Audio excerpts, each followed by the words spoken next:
Las iglesias son como las relaciones. Pueden empezar muy bien y muy bonito, pero si no se cuidan y no se cultivan, se dañan. Estamos hablando nivel de amigos, nivel matrimonial y todo. La iglesia es lo mismo. Yo puedo iniciar una iglesia, pero si yo no estoy pegado de la vid, de la fuente, que permito que sea Dios el que siempre edifique y dirija su iglesia, sino que empiezo a aplicar sabiduría humana, nos podemos desviar. Entonces, el apóstol Juan habla del mensaje que Dios le da a cada una de esas iglesias, en qué condición estaba.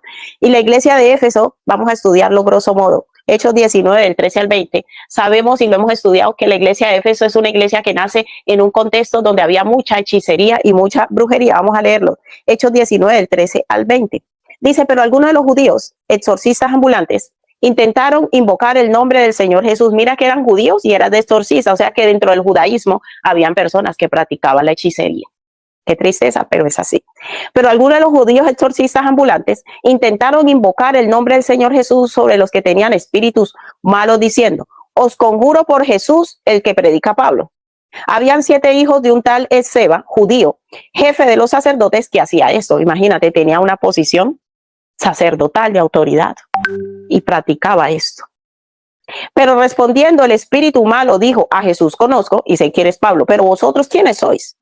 O sea, no tenían autoridad para reprender a ese espíritu malo. Y el hombre en quien estaba el espíritu malo, saltando sobre ellos y dominándolos, pudo más que ellos, de tal manera que huyeron de aquella casa desnudos. En demonología, cuando se estudia demonología, se sabe que cuando una persona está en posesión demoníaca, su fuerza aumenta, dice que hasta 7 veces la fuerza de un hombre. Entonces, él, claro, estaba endemoniado y toma fuerza y los manda de esta condición. Pudo más que ellos, de tal manera que huyeron de aquella casa desnudos y heridos. Eran más de 7 personas allí, pero el demonio les hizo eso. Y esto fue notorio, o sea, todos lo observaron, a todos los que estaban en Éfeso. ¿Dónde estaba sucediendo esto? El autor nos sitúa el lugar, en Éfeso. Así judíos como griegos, y tuvieron temor todos ellos, y era magnificado el nombre del Señor Jesús. Y muchos de los que habían creído venían confesando y dando cuenta de sus hechos. Asimismo, muchos de ellos que habían practicado la magia trajeron los libros y los quemaron delante de todos, y hecha la cuenta de su precio, hallaron que era 50,000 piezas de plata. Así crecía y prevalecía poderosamente la palabra del Señor. Una de las cosas que demuestra que el reino de Cristo está establecido con poder es porque nosotros tenemos poder sobre las tinieblas. Entonces muchos de los que practicaban hechicería y brujería vieron esos hechos y vieron que lo que Pablo predicaba era verdad, porque el demonio reconoció a Pablo. El demonio dijo, sé que Jesús tiene autoridad y que Pablo también. Entonces, al ver todos esos brujos hechiceros, que el mismo Satanás, escucha bien, el mismo Satanás reconocía la autoridad que había en Pablo, ellos empezaron a convertirse. Y así nace la iglesia de Éfeso. Una iglesia, como le hemos dicho, una iglesia que llegó a un nivel de madurez alto. Yo le motivo a usted a que se lea el libro de Efesios. Es un libro maravilloso, porque ellos llegaron a un nivel de crecimiento espiritual, escúchame bien, no porque conocían las tinieblas, sino porque empezaron a conocer que la luz. Ellos no se convirtieron porque ellos ya conocían los poderes de las tinieblas. Ellos se convirtieron a Cristo porque conocieron un poder superior. Y era el Cristo que predicaba Pablo. Ellos dijeron, este tiene más poder que lo que nosotros conocemos. Y empezaron a buscar cómo conocer a Dios. Ellos no siguieron presumiendo que conozco tal demonio, cómo entra tal demonio, cómo entra tal espíritu. Hay gente que le encanta presumir de demonología. Yo te hago una pregunta hoy, ¿qué tanto sabes de cristología? Porque hay gente que le encanta hablar de demonios y de cuánto sabe de jerarquías de demonios y cómo entran los demonios. Una información que está bien. Pero lo más importante es cuánto conozco de Cristo.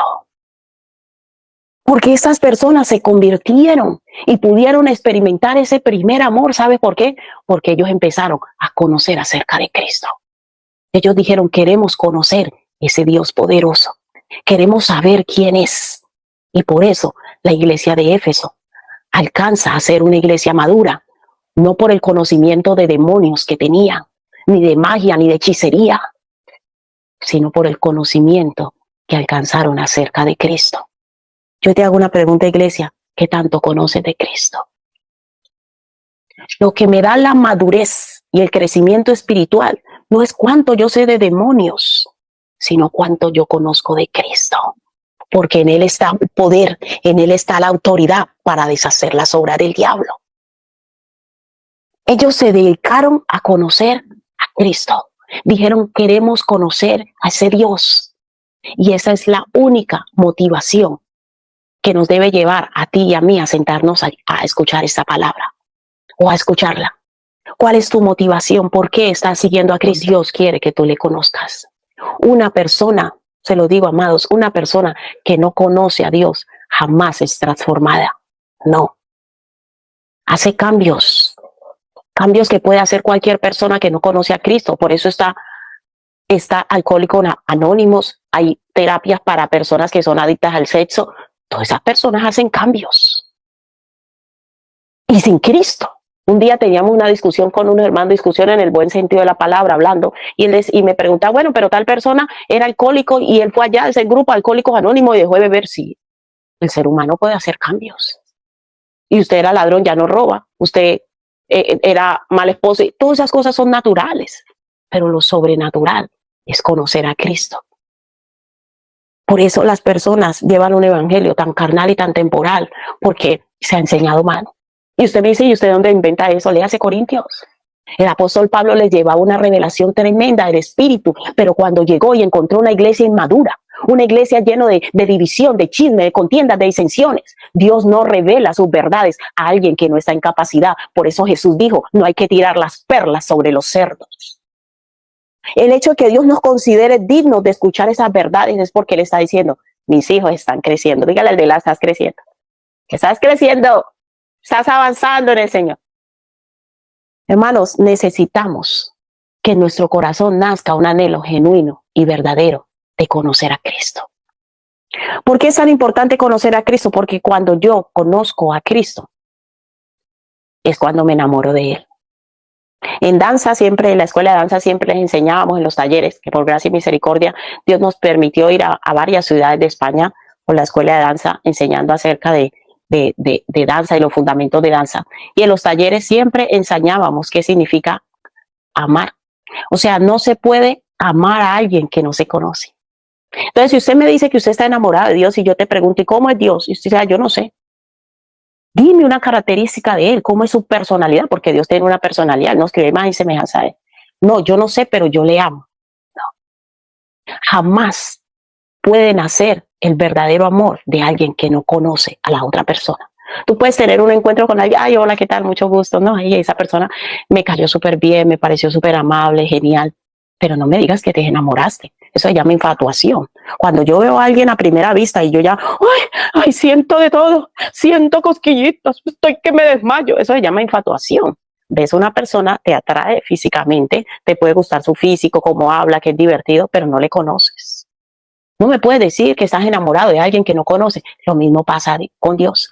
Hay algunos que están infatuados y dicen, bueno, yo he escuchado que Él hace milagros, yo he escuchado y le pido a Dios que me dé el trabajo que quiero, yo le pido a Dios que me dé la casa que quiero, yo le pido a Dios que me dé sabiduría para educar a mis hijos. Pero eso no quiere decir que tú le conozcas y estés enamorado de Él. ¿Estamos entendiendo, iglesia? Y Dios quiere que vamos a ese nivel, porque Dios quiere que Casa de Oración sea una iglesia madura. Una iglesia que tenga metas, que tenga objetivos, que sabe para dónde va. No una fe inmadura en donde me miraron mal y salgo corriendo porque no me dijeron lo que yo quise. Mi objetivo de la fe, iglesia, es conocer a Cristo y el poder de su resurrección, como dice la palabra, que es el Espíritu Santo de Dios. ¿Qué tanto conoces y conocemos al Señor? ¿Qué tanto conocemos al Señor? Y quizá usted pensará, pero ¿por qué usted está diciendo que la iglesia de Éfeso alcanzó a conocer a Dios? Por las cosas que Pablo les dijo. Vamos, por favor, a Efesios 1:5. Ellos tenían unas características que solo lo tiene una iglesia que ama a Dios. Por eso en la carta en Apocalipsis, él le dice, tengo contra ti que has dejado tu primer amor, o sea que lo tuvo. ¿Y qué es el primer amor? El primer amor es cuando yo empiezo a conocer a Dios. y yo me arrepiento de mis pecados. Reconozco que soy pecador. Hay gente que todavía ni siquiera reconoció que es pecador. No, yo tengo unas cuantas cositas malas. No, yo cómo reconozco que yo soy pecador. Cuando yo estudio la palabra y confronto la palabra con mi vida y con mis acciones. Lo que evidencia el pecado en mí no es mi razonamiento humano, porque conforme a mi razonamiento, en mi justicia, aquí todos somos buenos. Lo que evidencia nuestra maldad es cuando yo leo la palabra y la palabra me dice, eso es pecado. Yo no puedo, dice, por eso el apóstol Pablo dice, nadie conoció el pecado hasta que no nació la ley. ¿Pero cuál ley? La ley de España, la ley de Dinamarca, la ley de Colombia, la ley de Ecuador. No, la ley de Dios. Porque Dios tiene una ley. Así como humanamente los países se mueven de acuerdo a su sistema legal, el reino de Dios también se mueve bajo un sistema legal. ¿Qué es lo que hace que una persona sea multada, vaya a la cárcel, tenga derecho a ayuda o no tenga ayuda? El sistema legal. Lo mismo pasa con Dios. Usted puede decir, no, yo soy español. ¿Y dónde está su documentación? Si usted no tiene una documentación que le acredite, usted no puede decir que es español. Porque ¿quién es que le acredita esa posición? La ley. Lo mismo pasa en Cristo. La ley de Dios es la que determina qué es pecado y qué no es pecado, no yo. Cuidado con eso. Pero si yo nunca leo la palabra, yo soy bueno. Es que sin Dios todos somos buenos, iglesia. Sin Dios somos buenos conforme a nuestra ley y conforme a nuestra justicia. Somos buenos. Pero Jesús lo que viene es a revelarnos a la humanidad, diciéndonos, conforme a la ley de Dios. ¿Conforme a qué ley, iglesia? ¿Estamos entendiendo cuál ley? La de Dios. Conforme a la ley de Dios es que somos hallados culpables. Conforme a la ley de Dios es que estamos sentados en lugares celestiales con Cristo Jesús. Conforme a la ley de Dios es que por la fe me convierto en hijo de Dios. ¿Estamos entendiendo? La ley siempre nos va a dar derechos, pero también nos va a dar obligaciones. Lo mismo pasa con la ley de Dios. La ley de Dios me va a dar derechos. Soy hijo de Dios. Soy real sacerdocio, soy nación santa, soy pueblo adquirido por Dios. ¿Dónde dice eso? En la palabra. Entonces, cuando yo voy en oración delante de Dios, yo debo ir conforme a la justicia de Él y conforme a la ley de Él. Hay gente que dice, Señor, yo te pido que me dejes esto, igual no tiene derecho a tenerlo. Por eso necesitamos conocer a Dios para crecer y madurar. Ese primer amor es la experiencia en donde yo reconozco conforme a la palabra de Dios, que soy pecador, que en mí hay maldad, pero también que Dios me ha amado con amor eterno. Mira, experimentar el primer amor es lo más maravilloso que a uno le puede pasar, enamorarse de Dios. Yo me acuerdo cuando yo conocí al Señor, en mi corazón se produjo algo que para mí es indescriptible. Yo me convertí leyendo la Biblia sola en una habitación. Y cuando yo empecé a leer la Biblia, porque yo estaba de vacaciones en un lugar, y la persona se había ido, yo me había quedado, se lo contaba muchas veces. Y yo simplemente digo, estaba esos libros de los mormones, esos azulitos, a mí ya me habían invitado a iglesias, pero el hecho de que yo vaya a una iglesia no quiere decir que me haya convertido a Cristo. Y a mí, yo estaba, no sé, yo estaba así sentada cuando veo ese librito azul esos libritos azules de la Biblia, que son esos pequeñitos que daban antes, hace muchos años. Entonces, yo cogí ese libro y yo decía, yo me siento como triste, como sola. Y en la parte de atrás decía momentos de tristeza, momentos de alegría que leer. Y yo voy a leer esos versículos. Mira, cuando yo empecé a leer esa palabra, en mi corazón se produjo algo. Y yo me asusté y tiré esa Biblia. Yo tiré ese libro y yo dije, ay, qué cosa, ¿por qué yo siento eso? Yo estaba sola. Por eso el que se va a convertir a Cristo no necesita que todo el mundo le esté diciendo todo el tiempo. No, eso es algo del corazón, hermano. Eso es algo de la fe. Yo solté ese libro y yo dije, ¿y por qué yo siento esto en mi corazón cuando lo leo? Y desde ahí yo empecé a leer la Biblia y para mí era una delicia. Yo me pasaba 4, 5, 6 horas al día leyendo la Biblia.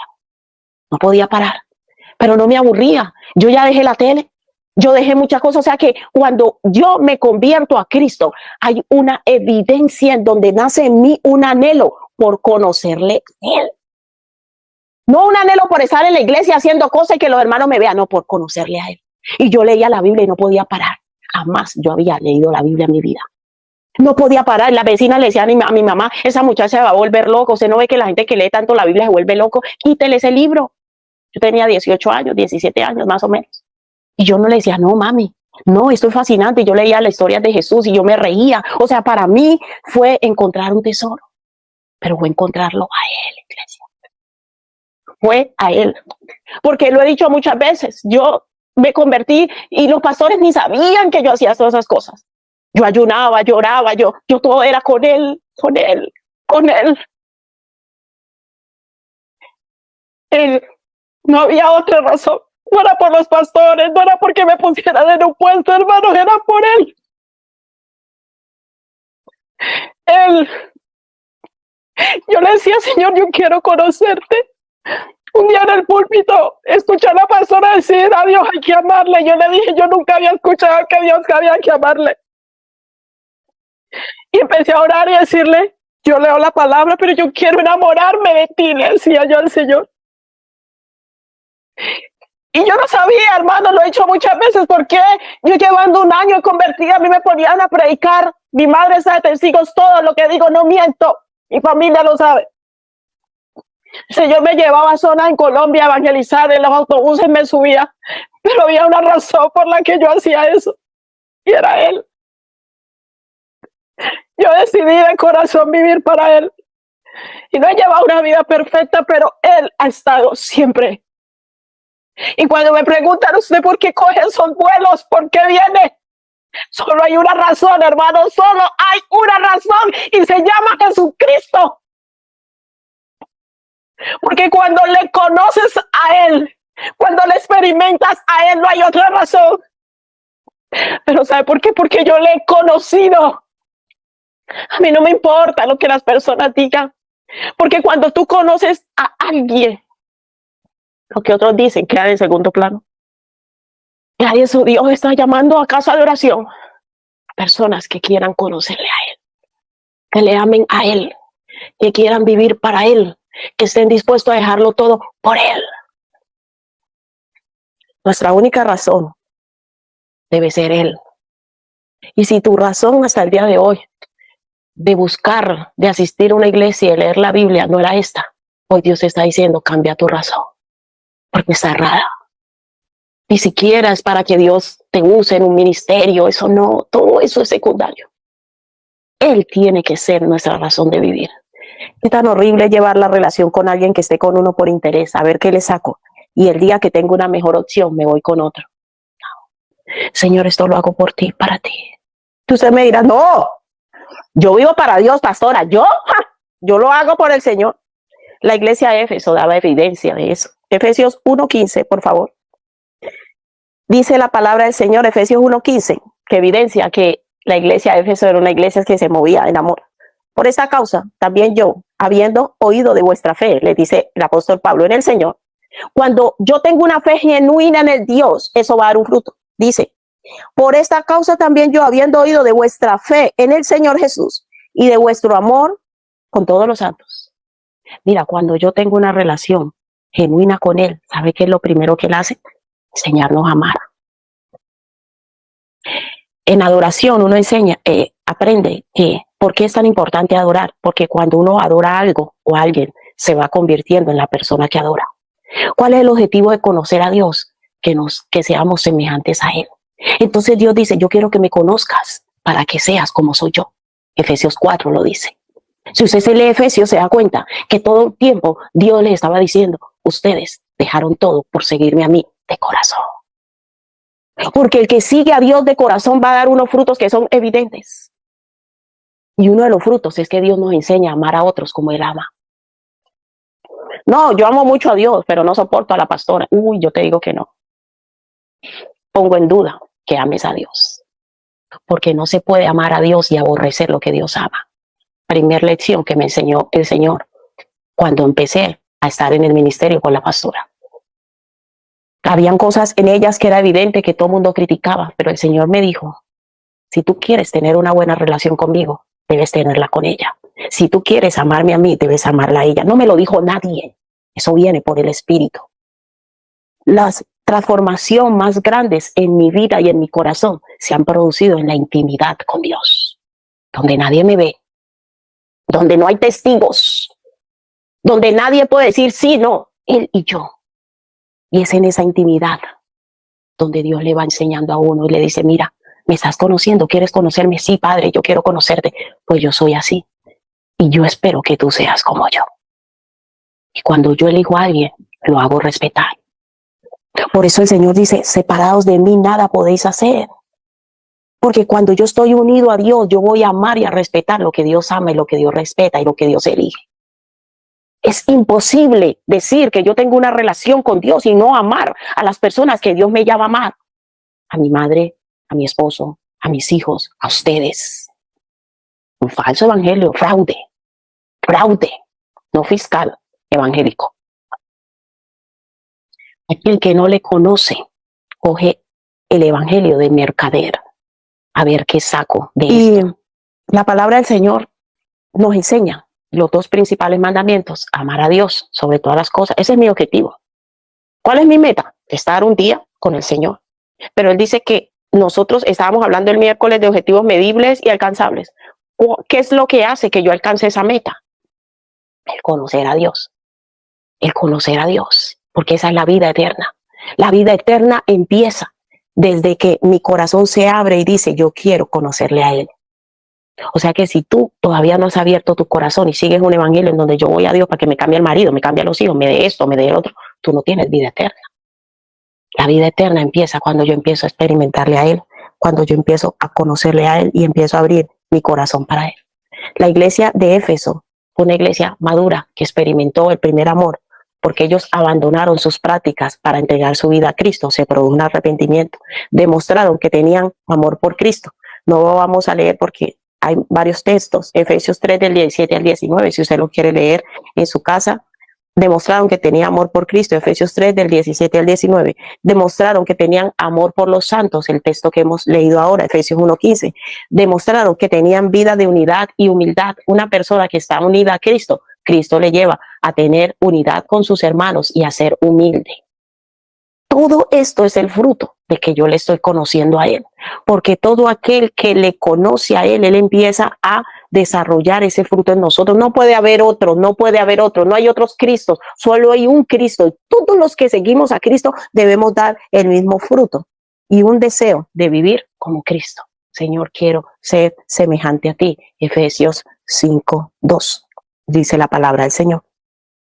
Señor, anhelo ser como tú. Señor, quiero ser como tú. ¿Cuántos quieren o queremos ser como Cristo en verdad? Nuestro objetivo y nuestra motivación de fe tiene que cambiar. Tiene que cambiar. Porque nosotros tenemos que prepararnos para estar un día con Él. Efesios 5:1 y 2 dice, sed pues imitadores de Dios como hijos amados. Una persona que tiene relación con Cristo, que ha decidido amar a Cristo, Cristo nos va a llamar a imitarle a Él.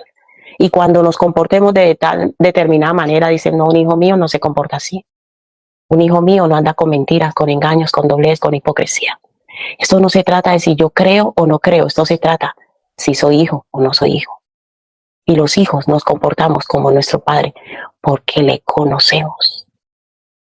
Le conocemos y sabemos qué cosas le gustan a Él. Hermano, esto que estás haciendo no glorifica al Señor y yo no te voy a apoyar. ¿Sabes por qué? Porque yo sé que eres mi Padre. Y mi Padre jamás apoyaría tus acciones. Yo no tengo que mencionar. Es que la pastora dijo, que la pastora dijo, que la pastora dijo. Yo no pinto nada aquí. Yo soy una hija de Dios igual que ustedes y todos tenemos que estar sometidos al mismo Dios. Pero eso lo utilizan de comodín. Pero no es porque haya un temor verdadero a Dios y un respeto y una honra a Él. El que respeta y honra a Dios es capaz de confrontar al que sea y decirle no. Yo en ese bus no me subo porque mi padre no lo aprueba. ¿Y usted cómo lo sabe? Porque yo lo conozco. Yo lo conozco y yo sé que a él las cosas no le gustan.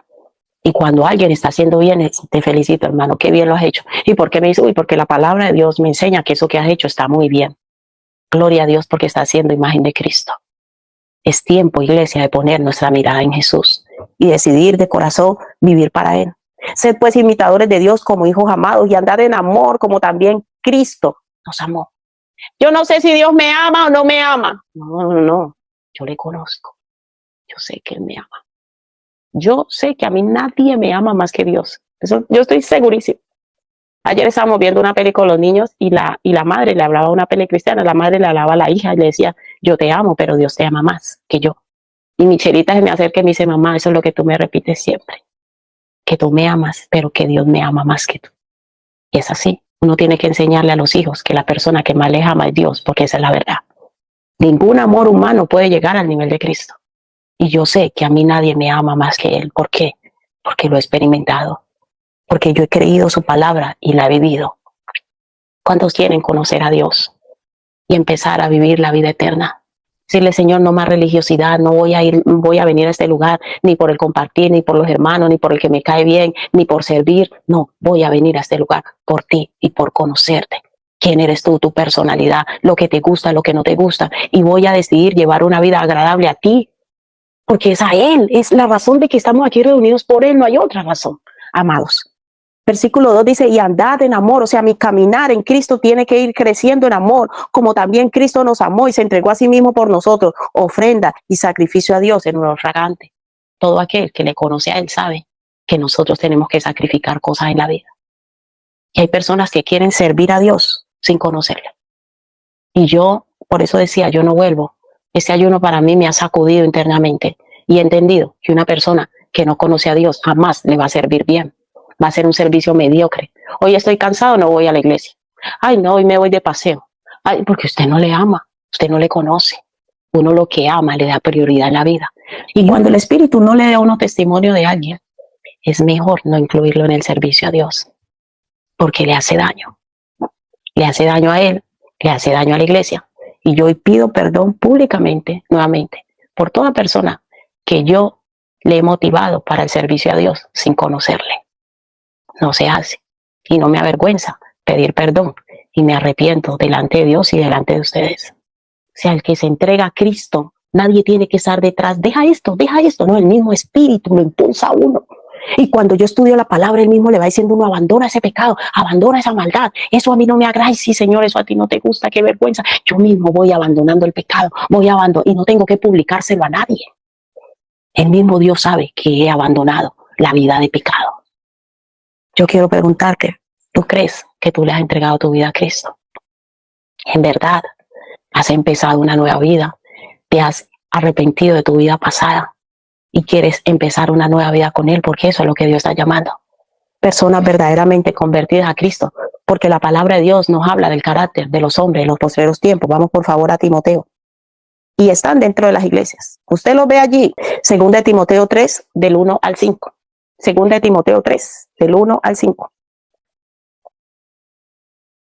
Le dice Pablo a Timoteo, también debes saber esto, que en los postreros días vendrán tiempos peligrosos. Estos tiempos que estamos viviendo ahora se llaman tiempos peligrosos, porque habrán hombres amadores de sí mismos, ávaros, vanagloriosos, soberbios, blasfemos, desobedientes a los padres, ingratos, impíos, sin afecto natural, implacables, calumniadores, intemperantes, crueles, aborrecedores de lo bueno, traidores, impetuosos, infatuados, ¿sí ve la infatuación? Amadores de los deleites más que de Dios, que tendrán apariencia de piedad y ese hermanito tan entregado a Dios, pero negarán la eficacia de ella. A estos evita, o sea, guarde la distancia con estos que tienen esa característica.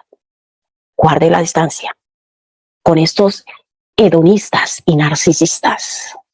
Esas personas en los últimos tiempos, el hedonismo ha crecido, el narcisismo ha crecido. Y si usted va y estudia qué es una persona hedonista, la característica de una persona hedonista es, el hedonismo es, o una persona hedonista es una persona que busca placer.